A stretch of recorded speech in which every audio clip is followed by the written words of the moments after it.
Hello Cancer, Sun, Moon, Rising, and Venus signs. Kamusta po kayo? Sana po nasa mabuti kayong kalagayan. Welcome back po sa Star Tarot. And kung bago kayo rito, welcome na welcome din po kayo. Thank you po sa inyong pagbisita. I truly appreciate it. And tignan po natin ang mga messages ninyo for September 26. Kuha muna tayo ng trinkets po. Unahin muna natin si trinkets. Messages for Cancer. We have the Hamsa hand. Ayan, that symbolizes protection, no? And dispelling negative energy sa paligid ninyo, sa katawan ninyo, sa energy field ninyo. So, maaring yun ang focus ng iba sa inyo dito, Cancer, yung tanggalin sa sarili ninyo, sa energy field ninyo, mga negative energies, no? So, that's really beautiful. What else? Butterfly, change and transformation coming your way. What else? We have Eiffel Tower. Ayan, travel. Ang daming travel energy sa inyo, Cancer. Alam mo yun, nakailang weeks na tayo na lagi kayong may travel energy.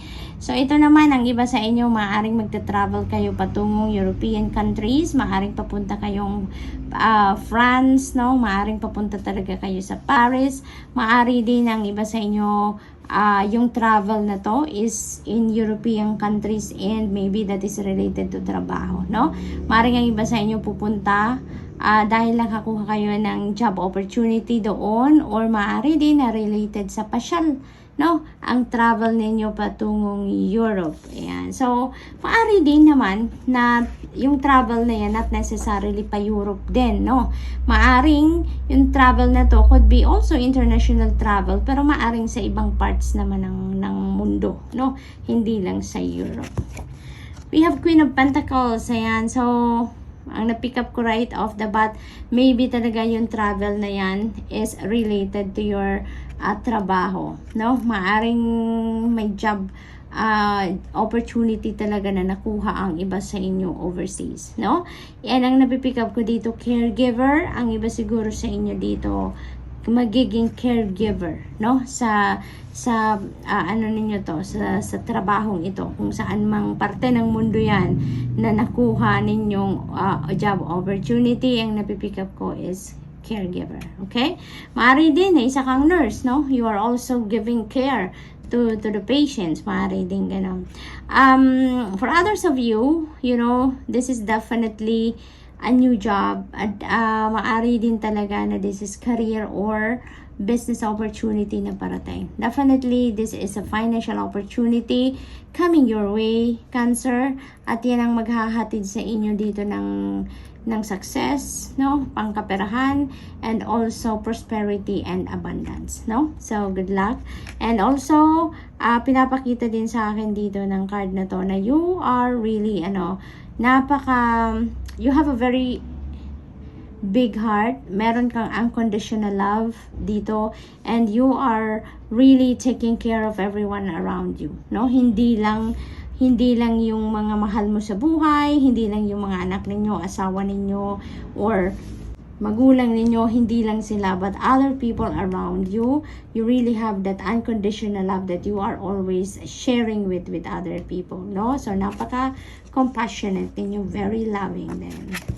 So, we have 7 of Swords. Ayan. So, this is an energy of cheater, liar, and stealer, Cancer. Kaya mag-ingat din kayo, no? Sa mga taong nasa paligid ninyo, kasi maaring meron dyan mga low vibration people around you na maaring nagbabantay lang kung kailan sila makasalisi sa'yo, makapag-take advantage sa'yo, or maaring sinungaling ang taong ito. Maaring meron taong magsisinungaling sa inyo dito or siguro nagsinungaling na nga ito sa inyo, no?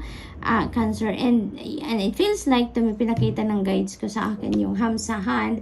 Maybe kung sino man ang taong sinungaling na ito, medyo siguro major sinungaling siguro ang nagawa nito sa inyo, Cancer. And it feels like to me na maybe tatanggalin nyo to sa buhay niyo kung sino man ang sinungaling na to, no?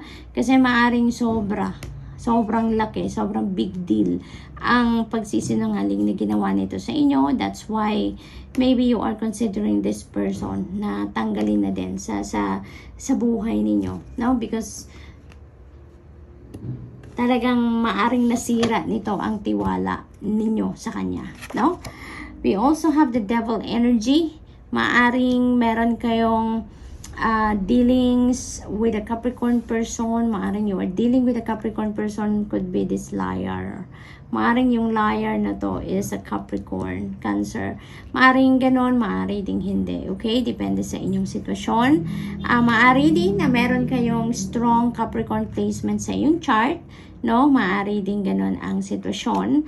So, Cancer, maaari din dito na ang iba sa inyo may mga unhealthy attachments, no? Unhealthy attachments like sa trabaho, maaring sobra-sobra kayo magtrabaho, maaring overwhelming task din ang ginagawa ninyo sa trabaho, maari din ganon. Maari din naman na gusto talaga ninyo na lagi kayong busy. Maaari din ganon ang ganap. But, you know, yung lagi lang nagtatrabaho, konting oras na lang pagpapahinga ninyo, that is also very unhealthy for you, diba? Kahit ini-enjoy mo din siguro yung pagtatrabaho, pag-overtime madalas, but then still, magrareklamo ang inyong katawan because your body also needs rest, diba? Kahit ang mga cells ninyo sa katawan also will be crying over that kasi kailangan din nilang magpahinga, no? Cancer. And maari din na this is about fear, this is about self-doubt, maari din ganon, codependency, maaring ganon din ang sitwasyon ng iba, or addiction, no? Addiction sa pagkain, addiction sa alcohol, addiction sa shopping, yung mga ganong bagay. Those are unhealthy attachments, no? Because sobra-sobra naman yun. There is like an obsession din sa mga ganong sitwasyon, no? Maring ganon ang ganap ng iba sa inyo dito, Cancer, and you are being, reminded dito ng devil energy na kung gugustuhin nyo lang din na umalis sa sitwasyon na yan, if you would realize that sa ngayon, sinasabi sa inyo ng card na to na yes, you can, no? It's just your decision, no? Hindi yan decision ng iba, hindi yan magagawa ng iba para sa inyo, but you are going to do it yourself, no? So, yun lang, walang makakapagpigil sa inyo dyan, walang nagpipigil din sa inyo dyan para kumawala kayo sa kahit anumang unhealthy attachments ninyo, no? It's just up to you. It's up to you to decide on that, okay? So, yun ang reminder sa inyo ng devil energy. That's all I have for you for today. I hope nakatulong mga mensaheng ito in some way. Thank you for watching. Love and light. Namaste. Hello, Scorpio, Sun, Moon, Rising, and Venus signs. Kamusta po kayo? Sana po nasa mabuti kayong kalagayan. Welcome back po sa Star Tarot.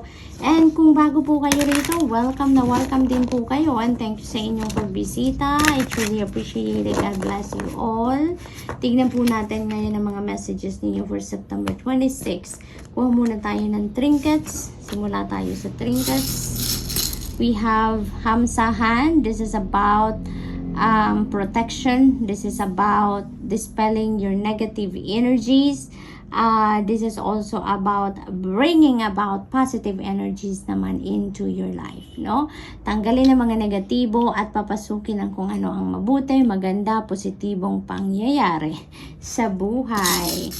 What else? We have dalawa. Okay, so we have the Swan. Ayan. So this is about confidence, this is about balance, determination, yun ang ano dito. Ang maaring maramdaman ng iba sa inyo dito, Scorpio, maaring yun ang ipapractice ninyo talaga, no, around this time. So we have Owl, ayan, so this is also about intuition, ayan, this is change, this is transformation, this is also inner wisdom. So, ano talaga to, related ito sa inyong mga psychic abilities, Scorpio. And you are one strong, psychic talaga. You know, Scorpio, napakalakas ng iyong radar, napakalakas ng iyong mga intuitive abilities. So, yun. Take advantage of those, gift ninyo ngayon para you can use it to your advantage, and also maybe you can help other people with that, no? So, what else? The Magician energy, napakaganda. Number 1, that is, creation energy. That is new beginning. Fresh start. Kaya meron kayo ditong gagawin, no? Meron kayong sisimulan dito. Maaring new endeavor ito. Maaring new ideas, that is, sisimulan nyo ng patakbuhin. Maaring ganon, no? And this is also about taking action, no? Scorpio, taking action. Nakahanda na si Magician. Nakatas ng kanyang wand. Ibig sabihin yung parang let's go. Para sinasabi niyang let's go. It's about time na to move. 'Di ba? Get rolling, kumbaga. So, meron kayong mga dito, meron kayong mga sisimulang bagong ganap sa buhay ninyo, Scorpio. Maaring yan sa bagong trabaho ninyo, no? Bagong relationship, bagong negosyo, no? Could be anything. And also, this is reminding some of you, Scorpio, na alam mo yun, yung plano lang kayo ng plano, or yung pinagtutuunan ninyo ng maraming oras yung pag-strategize, kumbaga, no? For some of you na ganun naman ang sitwasyon, Scorpio, this is also reminding you na you don't need to plan more, no? Dahil kumbaga kung ano man yung plano na ninyo ngayon, na yan, konkreto na, kumbaga, no? Matibay na, okay na, nakahanda na ang lahat para sa iyo, no? It's all up to you now, no? To take action, no? Sinasabi sa iyo ngayon ni Magician na it's about time now for you to make things happen. Panahon na ngayon para i-roll out nyo na, kumbaga, yung mga plano ninyo, no? Nakahanda na ang lahat sa iyong paligid, mga kailanganin ninyong resources, kakailanganin ninyong tao para sa journey ninyo, kung ano man yan, nakahanda na, no? Nakahanda na silang lahat, 'di ba? Yung 4 elements nakahanda na. So ibig sabihin, ready na din ang path mo dito, Scorpio, para simulan mo na kung ano man yung gusto mong simulan. Okay? New beginning energy. There's another new beginning energy. We have the Ace of Cups, and this is really beautiful, really beautiful. Overflowing of blessings ang parating sa inyo, Scorpio. Tignan ninyo yung cup, talagang nag-overflow yung tubig, 'di ba? And this is the hand of the universe na ino-offer sa inyo, no, ang overflowing of blessings. Binibigay sa inyo ngayon ang biyaya na parang walang katapusan, 'di ba? This is unlimited, no, na biyaya, na grace ang parating sa inyo dito, Scorpio. So this is any biyaya na parating sa inyo, and it's gonna come in abundance, no? So talagang sobra para sa iyo, sobra pa para sa mga mahal mo sa buhay, no? Sobra, no, ang parating sa inyo. It's because I feel that also you can also give or help other people, or so that you can also bless other people through the blessings na nare-receive din ninyo, no? Sharing, kumbaga, you're going to share your blessings dito. This could also be spiritual growth, no, Scorpio, para sa iba sa inyo. May mga spiritual awakening na nagaganap para sa iba sa inyo dito. Maaring ganun ang sitwasyon. And also, this could be a new beginning in any area of life, no?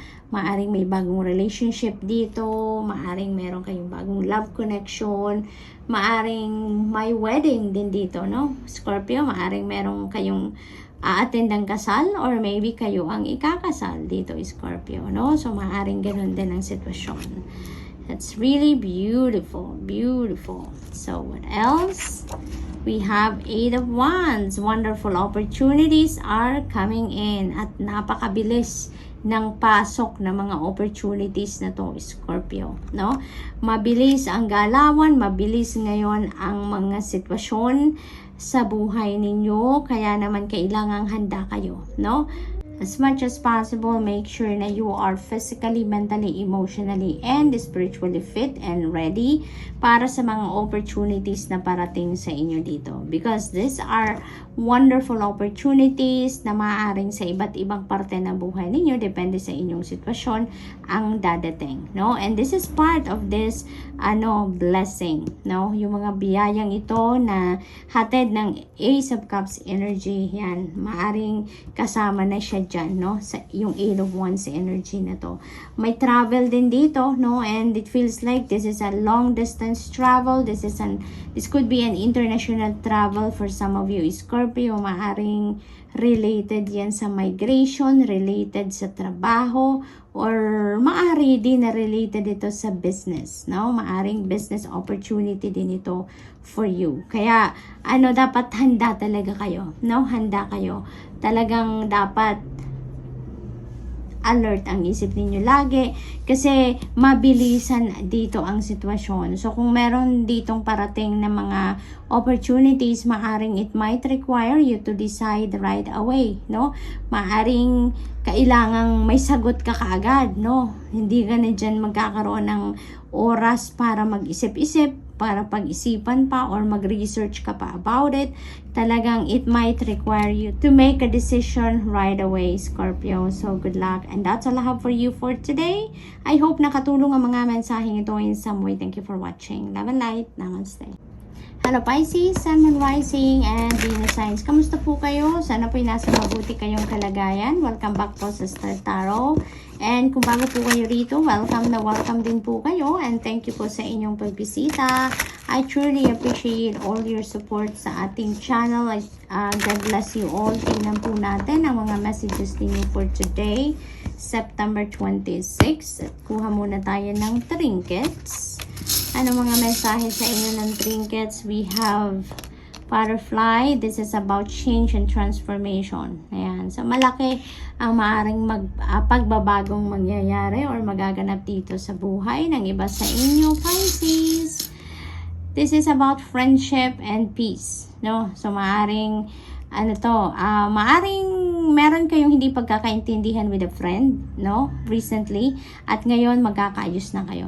You are going to come up with a peaceful resolution. Kaya, magiging peaceful ng muli and harmonious ang inyong samahan bilang magkaibigan, no? What else? We have Eiffel Tower. Ayan. So, travel, no? May travel na ganap dito sa buhay ng iba sa inyo, Pisces. That could be a travel related sa European countries, no? Maaring this is a travel papuntang Paris, no? Maari din na yan ay pasyal.